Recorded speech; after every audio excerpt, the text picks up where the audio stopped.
Hello viewers, welcome to my channel man for animal লাইফে আপনাদের সবাইকে সুস্বাগতম। আজকের বিষয় হচ্ছে ভয়ঙ্কর এক ভূতের বাড়ি।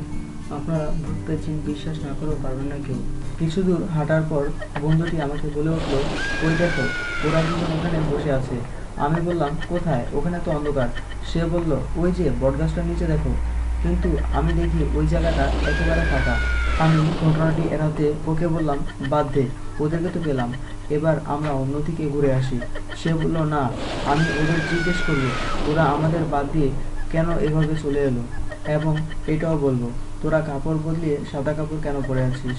কিন্তু আমি যে ওকে সামলাতে পারছি না, খালি বললাম, চুপ থাক, কোনো আওয়াজ করবি না। আমার বন্ধুটা আমাকে বারবার প্রশ্ন করছিল, দোস্ত, ওরা এভাবে বসে আছে কেন, ওরা এভাবে কথা বলছে কেন। আমি বললাম, চল উঠি, আমার বাথরুমে যেতে হবে। একথা বলে ওকে ওখান থেকে সরিয়ে আনলাম। আমরা ফিরে সেই চৌরাস্তার মোড়ে চলে আসলাম।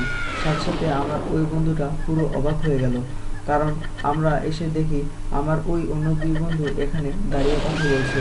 ওদের একজনের গায়ে কালো শার্ট আর অন্যজনের গায়ে নীল পাঞ্জাবি।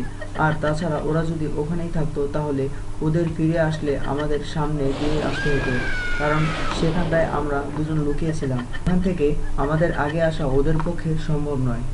তো বন্ধুরা, আজকে এই পর্যন্তই।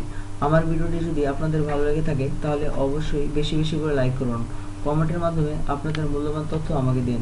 আমাদের পরের ভিডিওটি পেতে হলে সাবস্ক্রাইবের মাধ্যমে আমাদের সঙ্গেই থাকুন।